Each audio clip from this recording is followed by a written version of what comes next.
It was a pretty good episode, to say the least. I think this is the best MCU episode of television since Endgame. I agree.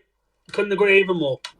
You're goddamn right. It was quite gripping and didn't disappoint. I was gripped all the way through the episode. Yep. Didn't find any bits that were laggy, that were filler. The tone is so much better than everything that we've seen so far. It's a lot more serious. I'm happy with the action. I'm happy with the acting. I'm happy with... Loki was the star of this show as well. For God's sake, time and time again, we've had all of these different Disney Plus TV shows where Hawkeye is not the main character. No. Yeah, it's the understudy. It's the other girl. Yeah. It's the understudy. Loki season 1 was not Loki. It was Sylvie. There was little to no wokeness. It felt like we've got the old Loki back. And then to see something of this caliber for a 40-minute show blow the last 3 years out of the water, and if this season's anything to go by, we're back. You know, the MCU is back. So. I think so. I don't think it's saved. I don't think we should get our hopes up yet. But it's hard to. I am quietly optimistic. Or as my little title says there, I am low-key excited for season 2. Nice.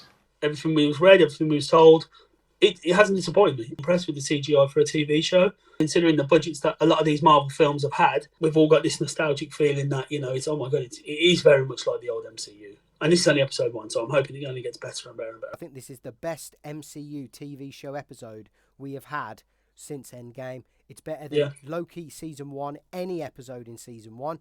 It's better than any other TV show we've got. I think the rest of them were poorly done. The butterfly effect, that's the biggest question for me. In Endgame, we went through a whole scene of Hulk and Hawkeye, where they were all discussing about, you know, like the timeline and hot tub time machine and this, that, and the other. You know, you don't go back in the past because that'll mess up your future and so on and so forth. And Hulk explained that that's not how time works in the MCU.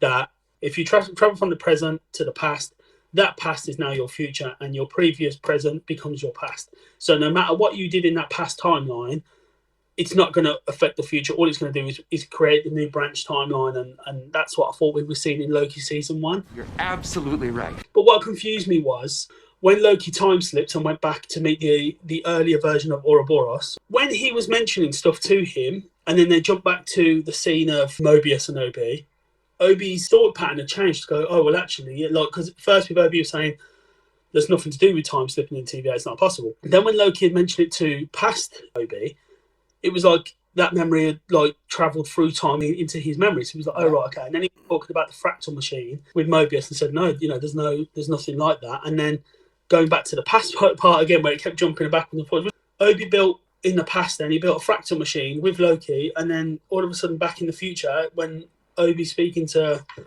Mobius, all of a sudden, you know, the confusion phase come on him. And, well, actually, I've got one, and then he pulled it up next to him. So, whereas I can't understand how the butterfly effect didn't exist in the MCU, but now it does. It's science. Loki going back to previous, there's no way that should affect present Obi.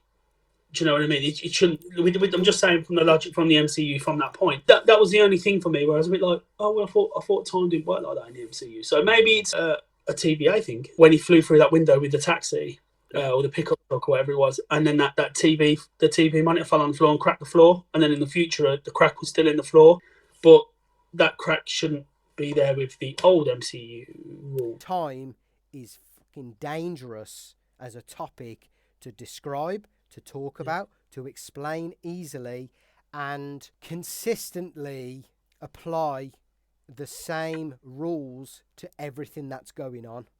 Now, True. what you've just said about pruning timelines and it didn't, and all the paradoxes and everything like that, that's the danger of time. And that's what worries me, is they're not sticking to the basics. The whole time splitting thing didn't really push the plot enough forward for me. Although we did push the plot forward, but for Sylvie. Now, talking to Sylvie, the fact that she's still in this, I'm gutted about, because I thought she was the worst part of season 1. She was, yeah, that's right. And the fact that the whole Kang storyline is all her fault really... Yeah, it makes me think that she's going to be like the main character again. You're towards the end of the I franchise. really hope you're wrong. Bring Sylvie in because unfortunately she's in it now, but don't bring her on to the same part or above. Bring her on, working That's my alongside. point. I want her to be the sidekick, if anything. Yes. Do you know what I mean? Hell yes. I want a Kang show. That's what Yeah. I want. Keep the Loki name. I want the Kang show. This is the villain we need. I want to see these variants now. I want to see them come up. I want them destroying timelines. Kang earlier on as well. And yeah, I know we're going to get Victor Timely, and I know we're probably going to get maybe a couple of other Kangs dotted about this as well. But you're right. I want to see Kang kicking ass. I want to see Kang wreaking havoc. I want to see Kang being a villain that I can look at and think, you are a similar power level as Thanos. I want to see more Kangs, loads of Kangs. If there's loads out there, don't tell me. And this was one of the things we've had in phase 4 and 5. Tell, don't show. Well, show me. Show me there are all these Kangs. I know we're sitting at the end of Ant-Man Quantumania, but show me them. Where are they? The threat level needs to be higher each time, so the stakes are higher. If Kang was anything to go by from what we've seen so far, you don't need any more than Ant-Man to beat the rest of them. Ain't nobody got time for that. The show was a solid 9 out of 10 for me.